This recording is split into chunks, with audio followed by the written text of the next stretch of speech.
She made the mistake of laughing at the wrong moment, her voice cutting through the bass just as the Mafia boss entered his own club, and that single sound made him freeze like a predator catching a scent. Within seconds, his enforcers have formed a perimeter. The DJ gets a signal to keep the music loud, and she's still completely unaware that the most powerful criminal in the city is now standing 5 feet behind her. He leans down to whisper something in her ear, and her blood runs cold, because he just called her by a name she hasn't used in 10 years. Welcome to Wonderpath Stories, besties. Please like, share, and subscribe.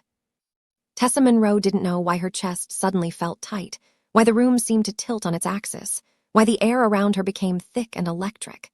The name he whispered was one she'd buried along with a life she never wanted to remember. Her real name, the one tied to debts, to fear, to a father who disappeared owing money to people who didn't forgive. She turned slowly, and when she saw him, her knees nearly buckled. Kang Min-ho, the king of Seoul's underworld. Dark eyes that could cut through steel, a jawline sharp enough to draw blood, and a presence that made everyone in the club instinctively step back. He was wearing all black, tailored perfectly to his broad shoulders and lean frame, and he was looking at her like she was the only person in the room. The music pounded around them, but she could barely hear it over the rushing in her ears. His cologne reached her first, expensive and dangerous, something that probably cost more than her rent. The next moment, he gestured with 2 fingers and his men closed in tighter, creating a wall of bodies around them. The music pounded, lights flashed, but Tessa felt like she was underwater. Min-ho leaned in again, his breath warm against her ear, and she could feel the heat radiating from his body. You thought you could hide from your father's debts. His voice was low, smooth, dangerous, the kind of voice that made promises and threats sound exactly the same. You thought changing your name and running to a different city would make you disappear. She tried to speak, but her throat was dry, her tongue stuck to the roof of her mouth. He pulled back just enough to look at her face, his eyes traveling over her features with an intensity that made her skin burn. "You've grown up," he said quietly, almost to himself, and there was something in his tone that made her shiver. Then his gaze hardened again. But debt doesn't age, it only grows. His hand came up, and she flinched instinctively, but he only tucked one of her braids behind her ear, his fingers lingering just a moment too long. Later that night, Tessa found herself in the private section of the club, seated across from Min-ho in a booth so secluded she couldn't even hear the music anymore. The leather was buttery soft beneath her, the kind of expensive material she'd never be able to afford. His men stood at every exit, arms crossed, expressionless, and she realized with a sinking feeling that she couldn't leave even if she tried. She gripped her hands together in her lap, trying to steady her breathing, trying to think through the panic. "My father's debt has nothing to do with me," she said, forcing her voice to stay level even though her heart was hammering. "I haven't seen him in a decade. He abandoned me. Whatever he owes you, it's not my responsibility." Min-ho tilted his head, studying her with an unreadable expression, and she had the uncomfortable feeling he could see straight through every lie she'd ever told. "Your father owed me 3 million. With interest, it's now 15 million. Her stomach dropped, the number so astronomical she couldn't even process it. "I don't have that kind of money," she whispered. "I work 2 jobs just to make rent. I barely have anything in savings." He smiled, but it didn't reach his eyes. I know everything about you, Tessa. Or should I say Teresa Adami? I know where you live, where you work, what you eat for breakfast, who your friends are. I've been watching you for 3 months. The silence stretched between them, heavy and suffocating. Tessa's mind raced through every possible escape, every excuse, every plea she could make, but they all died in her throat because she could see in his eyes that he'd already considered every angle. But then Min-ho leaned forward, resting his elbows on his knees, and his expression shifted into something she couldn't quite name, something that looked almost like curiosity. "But I'm not interested in money anymore," he said softly, and his voice had changed, become something warmer, something that sent a different kind of shiver down her spine. "I'm interested in you." Her heart slammed against her ribs. What does that mean? She could barely get the words out. He reached out and brushed his fingers along her cheek, his touch gentle despite the danger radiating from him. "It means you work for me now, until the debt is paid, or until I decide otherwise." The implications hung in the air between them, and Tessa's mind went to dark places, to things she'd heard happen to girls who owed money to men like him. What kind of work? Her voice was barely above a whisper. He smiled again, and this time it did reach his eyes. Nothing you're thinking. I need someone I can trust. Someone who isn't already corrupted by this life. Someone who still has principles. And you, Tessa Monroe, are exactly that. By the end of the week, Tessa was living in a penthouse she never asked for, wearing clothes she didn't choose, and shadowed everywhere by Min-ho's enforcers. The penthouse was on the top floor of the most expensive building in the city, all floor-to-ceiling windows and marble floors and furniture that looked like it belonged in a museum. She wasn't allowed to leave without permission, wasn't allowed to contact anyone from her old life, wasn't allowed to do anything without his approval. But the strangest part was that he never touched her, never threatened her, never even raised his voice. Instead, he watched, constantly, from across rooms through security footage she discovered by accident in person when she least expected it. She'd be reading on the couch and look up to find him standing in the doorway, arms crossed, expression unreadable. "Are you comfortable?" he'd ask. "Do you need anything?" And every time she'd shake her head, too confused and frustrated to answer honestly. What she wanted was her life back. What she wanted was to understand what game he was playing. What she wanted, if she was being completely honest with herself, was for him to stop looking at her like that. The following morning, she decided to test her limits. She woke up early, before the sun had even fully risen, and dressed in the most casual clothes she could find in the closet he'd filled for her. Jeans and a simple white t-shirt, nothing fancy, nothing that screamed expensive. She walked out of the penthouse without telling anyone, slipped past the guard at the elevator by pretending to be on a phone call, and made it all the way to the lobby before a hand closed around her wrist. She spun around and found Min-ho standing there, dressed in a crisp white shirt and black slacks, his expression calm but his grip firm. His hair was slightly damp, like he'd just gotten out of the shower, and she tried not to notice how good he looked. "Where are you going?" he asked quietly, and there was something in his voice that made her pause. He wasn't angry. He was concerned. She lifted her chin, trying to muster some defiance. "Out. I'm not a prisoner." His eyes darkened. "You're not a prisoner. You're under my protection. There's a difference." She yanked her hand back, surprised when he let her go. "I didn't ask for your protection. I didn't ask for any of this.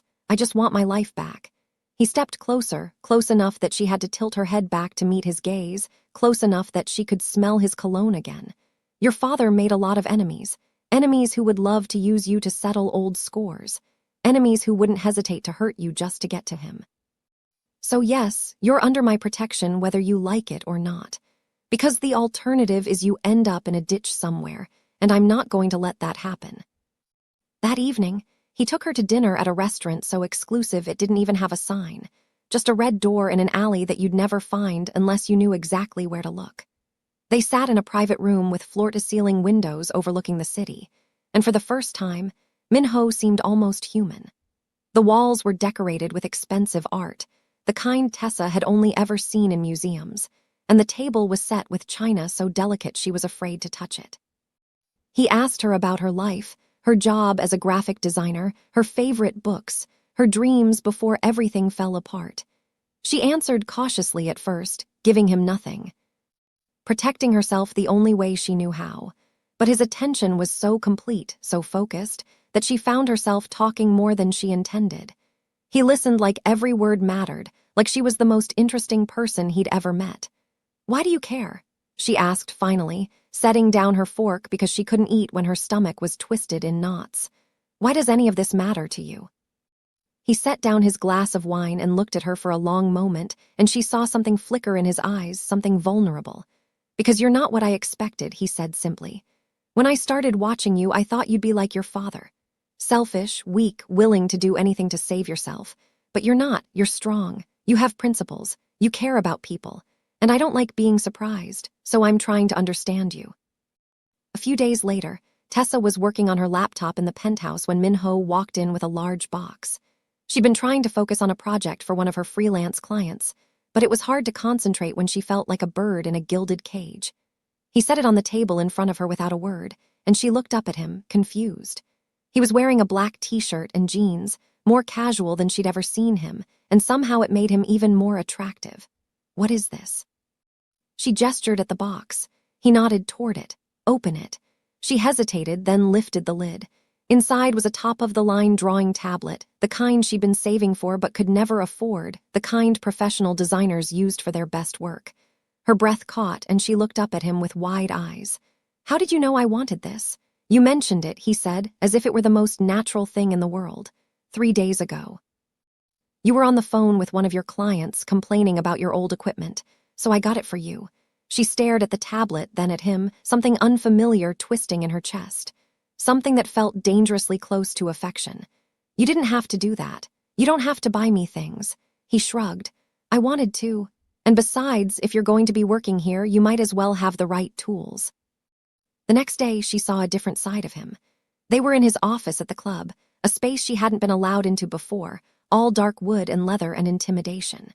She was sitting in the corner with a book, trying to stay out of the way, when one of his men came in to report that a rival gang was moving in on their territory. Min-ho's entire demeanor changed in an instant. The softness vanished, replaced by something cold and lethal, something that made her blood run cold.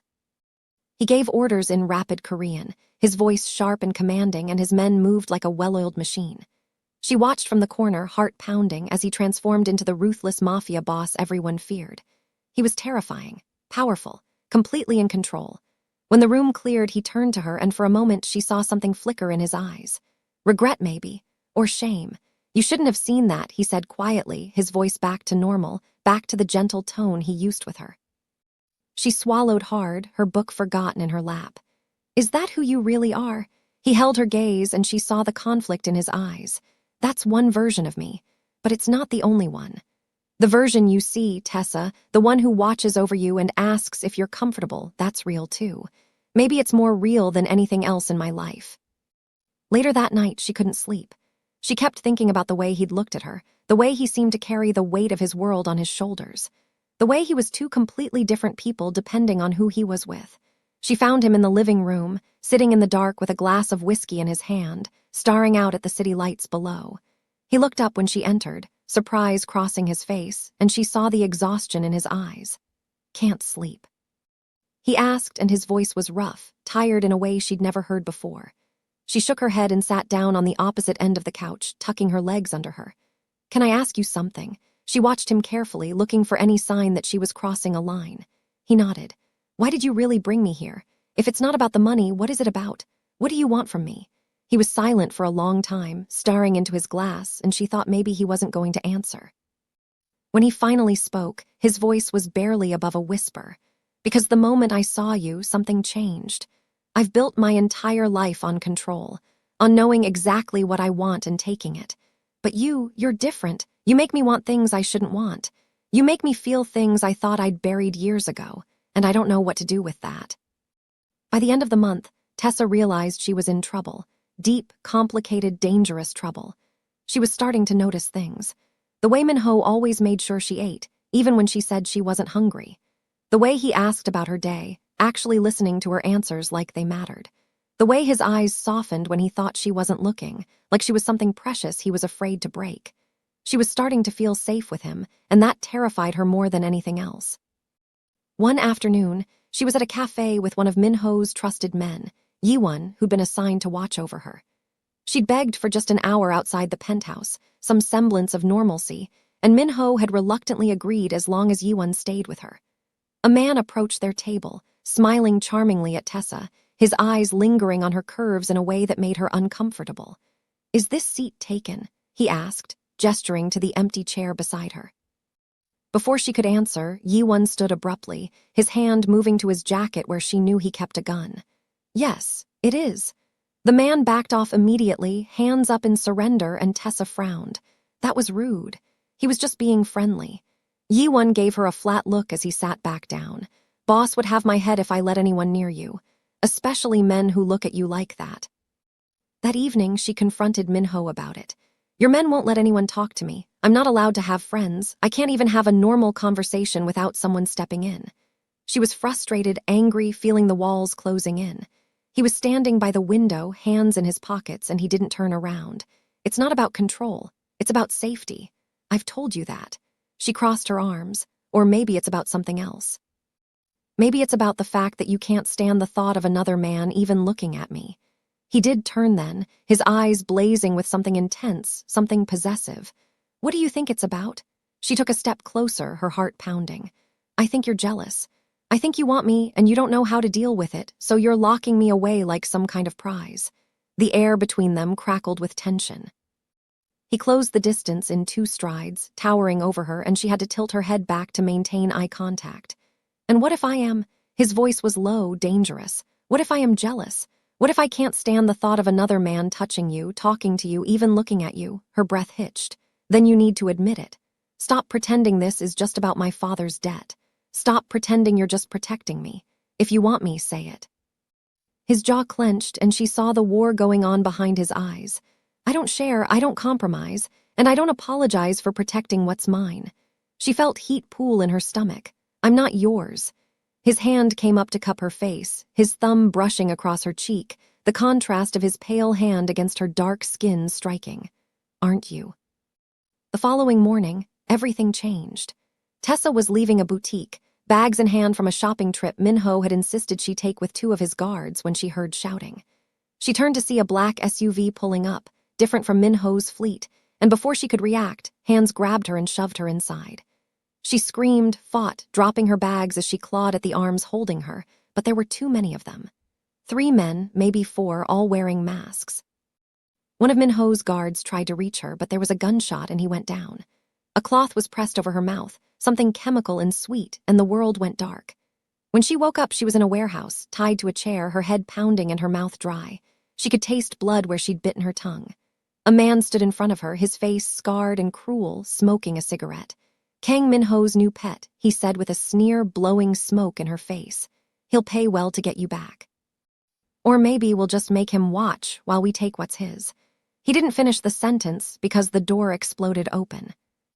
Not opened, exploded.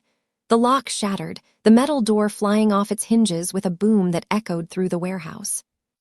Min-ho walked in like an avenging angel, flanked by a dozen armed men, and Tessa had never seen him look like this.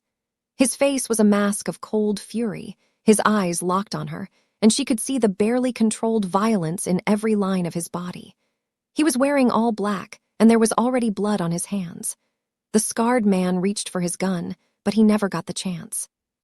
Min-ho moved with brutal efficiency, crossing the distance in seconds, disarming him and slamming him to the ground so hard the concrete cracked.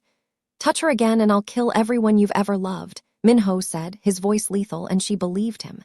She believed he would burn down the entire city for her. Then he was at Tessa's side, cutting her free with a knife, his hands shaking slightly as he checked her for injuries. "Are you hurt? Did they touch you? Tell me they didn't touch you." She shook her head, tears streaming down her face, and he pulled her into his arms, holding her so tightly she could barely breathe. "I'm sorry," he whispered, his voice breaking. "I should have been there. I should have protected you better. This is my fault. I put you in danger just by keeping you close." Later that night, back at the penthouse, Tessa couldn't stop shaking. The adrenaline had worn off, replaced by delayed shock, and every time she closed her eyes she saw the warehouse, smelled the cigarette smoke, felt the rough hands grabbing her. Min-ho had ordered his men out and was sitting beside her on the couch, still wearing the blood-spattered shirt from the fight. He hadn't left her side since they'd gotten back, his hand never leaving hers. "Drink this," he said, handing her tea that one of the staff had prepared. She took it with trembling hands, the warmth helping to ground her. Why did they take me? She already knew the answer, but she needed to hear him say it. His jaw tightened and she saw the guilt in his eyes. "Because they know you matter to me. Because they wanted to hurt me, and they knew the best way to do that was through you. I've made a lot of enemies over the years, Tessa. Dangerous people who would do anything to get to me. And now you're a target because of me." She looked at him, really looked at him, seeing the raw emotion in his eyes for the first time. All the walls were down, all the masks gone. "I matter to you." Her voice was barely a whisper. He reached out and cupped her face gently, and his hands were still shaking. "You matter more than anything. More than my empire, more than my reputation, more than my life. You've become everything to me, and that terrifies me because I don't know how to protect you from this world." The air shifted, heavy with unspoken words and 3 weeks of building tension. Tessa's heart was racing, her skin burning where he touched her, and she realized that she didn't want him to protect her from his world. She wanted to be part of it. She wanted him. "Min-ho," she whispered, and his name on her lips seemed to break something in him. He leaned in slowly, giving her time to pull away, time to stop this before it went too far, but she didn't. When his lips met hers, it was like the world stopped. The kiss was gentle at first, tentative, testing, but then something broke between them. All the fear and tension and longing of the past weeks poured into this moment. His hand slid into her braids, deepening the kiss, and she melted into him, her hands clutching at his shirt. He tasted like whiskey and danger and something uniquely him. He pulled back just enough to look at her, his eyes dark with desire and something deeper. "Tell me to stop," he said, his voice rough. "Tell me this isn't what you want and I'll walk away. I'll keep you safe, but I'll never touch you like this again." She shook her head, her hands coming up to frame his face. "Don't stop. I don't want you to stop. I want this. I want you." He lifted her effortlessly, carrying her to his bedroom, and she wrapped her arms around his neck, her face buried in his shoulder. He laid her down on the bed with a tenderness that made her chest ache, like she was something precious, something to be treasured. His hands were everywhere, reverent and worshipful, sliding under her shirt, tracing the curves he'd been watching for weeks. "You're beautiful," he whispered against her skin, his lips trailing down her neck. "So beautiful. I've wanted you since the moment I saw you." The world faded away, leaving only the two of them, the heat between them, the desperate need to be closer. When he finally moved over her, his eyes locked on hers, she felt something crack open inside her chest. Some part of her that had been locked away opening up for the first time. "I've never felt like this before," he admitted, his voice breaking as he rested his forehead against hers. "I don't know how to do this. I don't know how to be what you need." She reached up and touched his face, her thumb brushing across his cheek. "Neither do I, but we'll figure it out together. Just don't leave me. Promise me you won't leave me. I promise." He kissed her again, slower this time, deeper. "I'm never leaving you, not now, not ever." The next morning, Tessa woke up alone. Panic seized her immediately, cold and visceral. She sat up, clutching the sheet to her chest, looking around the empty room. Sunlight streamed through the windows, beautiful and cruel. He left. He got what he wanted and he left. She felt sick, humiliated, stupid for believing he actually cared, for thinking she was different from all the other women who'd probably been in this bed. She dressed quickly in the first clothes she could find, her hands shaking, and slipped out of the penthouse, ignoring the protests of the guards. She didn't have a plan, didn't know where she was going, she just knew she couldn't stay there and face him. Couldn't see the indifference in his eyes when he realized she'd caught feelings and he hadn't. She made it 3 blocks before a car pulled up beside her. Min-ho stepped out, his hair disheveled, his expression frantic, and she could see the fear in his eyes. "Where are you going?" His voice was rough, like he'd been shouting. She kept walking, tears streaming down her face, and she hated herself for crying. "Away from you, away from this, I should have known better." He grabbed her arm, spinning her around, and she tried to pull away, but he held firm. "Why? What happened? What did I do?" She yanked free, her voice breaking. "You left. You got what you wanted and you left, just like I knew you would. I'm just another stupid girl who thought she was special." Understanding dawned on his face, followed by something that looked like pain. "Tessa, I didn't leave because I wanted to. I left because I got a call at 5 in the morning about the men who took you. I had to deal with them before they came after you again. I couldn't do that with you beside me. I couldn't let you see that side of me." She stared at him, her breath hitching. "What?" He stepped closer, his hands cupping her face, and she could see the desperation in his eyes. "I would never leave you. Not after last night. Not after what we shared. You think I could just walk away from that?" "From you? Do you have any idea what you've done to me?" He kissed her again, right there on the street with people walking past and staring.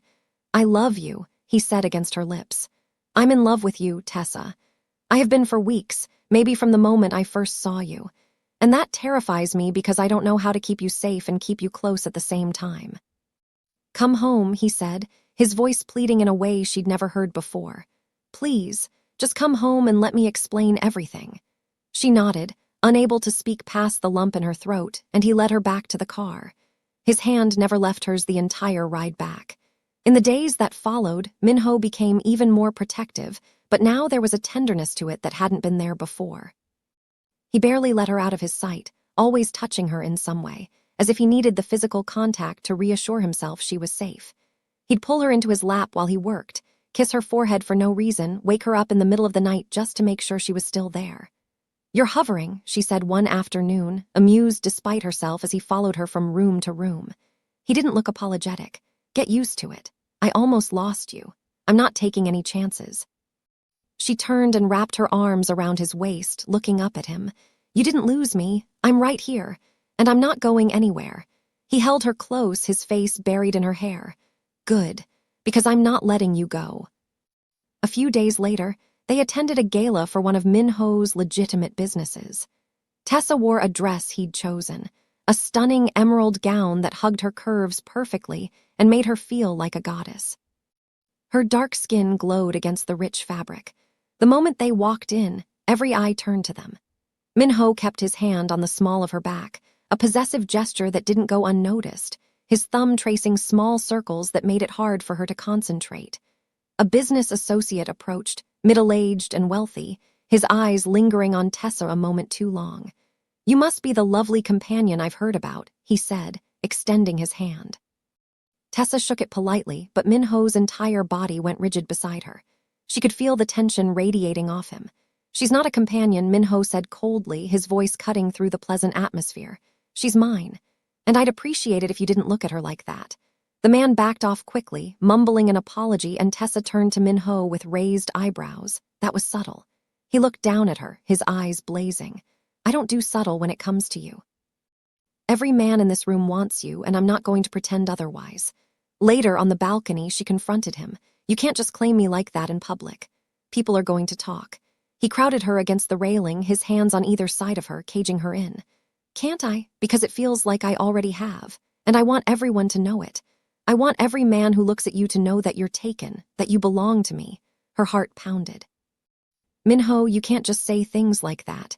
He kissed her, hard and possessive, leaving no room for doubt about how he felt. "I love you, Tessa. I'm in love with you, and I'm not going to pretend otherwise. I'm not going to hide how I feel or apologize for wanting you all to myself." The words hit her like a tidal wave. She'd been falling for him too, slowly and against her better judgment, but hearing him say it out loud made it real, made it impossible to deny. "I love you too," she whispered, and the smile that broke across his face was blinding. He kissed her again, softer this time, full of promise and tenderness. "Then stay with me, not because of the debt, not because you're obligated, but because you want to, because you love me the way I love you." She nodded, tears in her eyes. "I want to, I do. I want to stay with you." He pulled her close, holding her like he'd never let go. "Then it's settled. You're mine and I'm yours. And I'll spend the rest of my life making sure you never regret choosing me." By the end of the year, they'd fallen into a rhythm that felt like home. Tessa continued her design work, now from the penthouse, and Min-ho slowly introduced her to the legitimate side of his business empire. She sat in on meetings, offered suggestions, and he actually listened to her. He was trying to go straight, she realized, trying to build something clean for them, something they could be proud of. One evening, she found him in his office, staring at papers with a frown that made her worried. "What's wrong?" she asked, coming up behind him and wrapping her arms around his shoulders. He sighed, leaning back into her embrace. "There's a faction in my organization that doesn't approve of me going legitimate. They think I'm going soft. They're planning something." Her blood ran cold. "What kind of something?" He looked at her, and she saw the fear in his eyes, the same fear she'd seen the night she was taken. "Something that could involve you. They know you're my weakness. They know I'd do anything to protect you." The following week, Min-ho doubled her security. He barely slept, constantly on edge, jumping at every sound. Tessa hated seeing him like this, hated that she was the cause of his fear. "Let me help," she said. "There has to be something I can do." He shook his head. "Absolutely not. You're staying out of this. I'm not putting you in more danger." She crossed her arms. "It's my life too, Min-ho. If someone's coming after me, I deserve to know the plan. I deserve to have a say in how we handle this." He was silent for a moment, then pulled her into his arms. "The plan is that I protect you, no matter what it costs me, no matter what I have to do." She held him tight, wishing she could take away his fear. "But I don't want you to have to choose between me and your safety." He pulled back, looking at her fiercely. "There's no choice. It will always be you, always." That night, she couldn't sleep. She got up and wandered through the penthouse, eventually finding herself in Min-ho's office. She wasn't snooping, exactly, but she noticed a file on his desk marked with her father's name. Curiosity won out. Inside were documents detailing her father's debts, his whereabouts, and most shockingly, evidence that Min-ho had been paying off her father's other creditors for months. He'd been protecting her long before she even knew she needed it. Before he'd even brought her to the penthouse, there were surveillance photos of her from 6 months ago, reports on her daily routines, notes in his handwriting about what she liked, what made her smile. He'd been watching over her, keeping her safe, long before he'd ever approached her. Tears filled her eyes as she realized the extent of what he'd done for her, the depth of his feelings, even back then. A few days later, the attack came. Tessa was in the penthouse with Yi-won and 2 other guards when the windows exploded inward. Glass rained down and men in masks poured in through the breach. Yi-won shoved her behind him, his gun already drawn, firing back. "Run," he shouted. "Get to the panic room." She ran, her heart in her throat, her bare feet bleeding from the glass. She could hear gunfire, shouting, chaos erupting behind her. She reached the panic room, a reinforced space Min-ho had installed after the kidnapping, and slammed the door shut. It locked automatically, sealing her inside. She immediately called Min-ho, her hands shaking so badly she could barely hold the phone. "They're here," she gasped. "They came through the windows. Yi-won told me to run." His voice was deadly calm, but she could hear the fear underneath. "Stay in the panic room. Don't come out until I get there. Do you understand?" She nodded, even though he couldn't see her. "Please be careful. I'm coming for you, Tessa, I promise. I'm already on my way, just hold on." 20 minutes felt like 20 hours. She heard the fighting outside grow louder, then suddenly stop. Silence fell, suffocating and terrifying.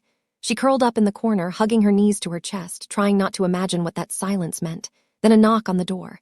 "Tessa, it's me, open up." She recognized Min-ho's voice instantly and threw open the door. He was there, covered in blood, his suit torn, his face bruised but alive. She launched herself into his arms, sobbing. "I thought they killed you. I thought I'd never see you again." He held her tight, his whole body shaking. "I'm okay. You're okay. That's all that matters." His men were rounding up the attackers, and Min-ho's expression was murderous as he looked at them. "Get them out of here. Take them to the warehouse. I'll deal with them later." He turned back to Tessa, his expression softening. "Come on, let's get you cleaned up." Later that night, after the penthouse had been secured and cleaned, after she'd showered and changed and tried to process everything that had happened, Min-ho led Tessa to the roof. The city sprawled out below them, lights twinkling like stars, beautiful and oblivious to the violence that had just occurred. "I can't do this anymore," he said quietly, staring out at the skyline. She felt her heart drop. "Do what?" He turned to her, taking her hands. "I can't keep you in danger. I can't keep putting you at risk because of who I am and what I do. Every day I'm afraid I'm going to lose you. Every time you're out of my sight, I'm terrified something will happen." She shook her head. "Min-ho, no, don't do this." He pulled out a small box and dropped to one knee. Her breath caught. "But I also can't live without you," he continued, and his voice was shaking. "So I'm asking you to marry me, to build a new life with me, away from all of this. I'm going to dismantle everything, walk away from it all and start over. For you, with you." She was crying openly now, nodding before he even finished speaking. "Yes, yes, of course. 1,000 times yes." He slipped the ring on her finger, a stunning diamond that caught the moonlight, and stood to kiss her. "I'll spend the rest of my life making sure you never regret this," he promised. "I'll spend every day proving that I'm worthy of you." She smiled through her tears. "You already have. You've already proven it 100 times over." The next few months were a whirlwind. Min-ho systematically dismantled the violent parts of his empire, transferring power to trusted associates who would maintain peace. He focused on his legitimate businesses, building something they could both be proud of. There were challenges, people who didn't want to let him go. But he handled them with the same ruthless efficiency he'd always had. They moved to a new home, a sprawling estate outside the city where they could start fresh, where Tessa could have a garden and Min-ho could sleep without constantly checking security feeds. Tessa flourished, her design business growing as she took on bigger clients. And through it all, Min-ho was there, her constant, her anchor, her home. He'd wake her up with coffee, kiss her goodbye before meetings, come home early just to spend time with her.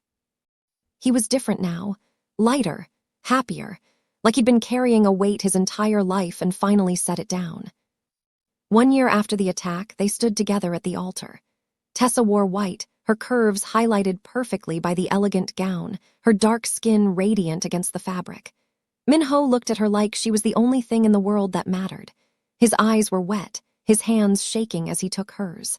"I never believed in fate," he said in his vows. "I built my life on control, on taking what I wanted through force and fear. But then I heard you laugh in my club, and I knew my life had just changed forever. You saved me, Tessa. You made me want to be better. You showed me that there was more to life than power and violence. And I'll spend every day proving that I'm worthy of you." She was crying again, happy tears this time. "You already have," she whispered. "You've been proving it since the day you decided to protect me instead of using me. Since the day you chose love over everything else you knew." He kissed her then, in front of everyone, pouring everything he felt into that single moment. 6 months later, Tessa stood in the doorway of their home, watching Min-ho work in his office. He was building something new now, a security firm that helped protect people instead of threatening them. She placed a hand on her stomach, feeling the small but growing evidence of their future. She'd taken the test that morning, and the joy she felt was overwhelming. She walked up behind him and wrapped her arms around his shoulders. He immediately covered her hands with his, leaning back into her embrace. "What is it?" he asked, sensing her mood. "You're radiating something." She leaned down and whispered in his ear, "We're having a baby." He turned so fast he nearly knocked over his chair, his eyes wide with shock and wonder. "Are you serious? Tell me you're serious." She nodded, laughing, completely serious. "I took 3 tests just to be sure." He pulled her into his lap, holding her like she was the most precious thing in the world. His hands immediately went to her stomach, splaying across it protectively. "A baby," he repeated as if testing out the words. "We're going to have a baby." Then he kissed her, deep and loving, full of promises and hope. "Thank you," he said against her lips, "for everything, for choosing me, for loving me, for giving me this life, for making me believe I could be more than what I was." She cupped his face, looking into the eyes of the man who'd gone from dangerous stranger to the love of her life. "Thank you for finding me that night, for not letting me go, for loving me so completely that I couldn't help but love you back, for showing me what it means to be cherished." They sat there together, wrapped in each other, dreaming of the future they'd build. Min-ho placed his hand over hers on her stomach, and Tessa saw the man he'd become. No longer just the ruthless Mafia boss everyone feared, but a husband, soon to be a father, a man who'd chosen love over power. Over the next few weeks, Min-ho became obsessed with preparing for the baby. He read every book he could find, asked her doctor a million questions, and started designing a nursery that looked like something out of a magazine. He painted the walls himself, a soft yellow that caught the morning light, and assembled furniture late into the night. Tessa would wake up at 2 in the morning to find him in the nursery, making sure everything was perfect. "You need to sleep," she'd say. He'd look up at her, paint in his hair, exhaustion in his eyes, but pure joy on his face. "I want everything to be ready. I want our baby to have the best of everything." She'd walk over and take the paintbrush from his hand. "Our baby already has the best. They have you." The months passed in a blur of doctor's appointments and nursery preparations and quiet moments of joy. Min-ho was there for everything. Every ultrasound, every milestone, every moment of morning sickness. He talked to their baby every night before bed. "Hello in there," he'd say, his lips pressed against her stomach. "This is your dad. I can't wait to meet you." Tessa would run her fingers through his hair, her heart so full it hurt. "Our baby is so lucky to have you." He'd look up at her then, his eyes shining. "I'm the lucky one. Both of you saved me." When she was 6 months pregnant, they took a trip to Min-ho's hometown. He wanted to show her where he grew up.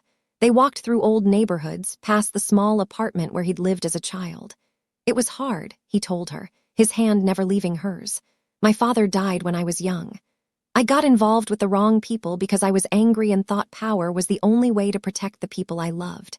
She squeezed his hand. "But you're not that person anymore." He stopped walking and turned to face her. "No, I'm not, and that's because of you." When she was 7 months pregnant, they got married in a small ceremony in their garden.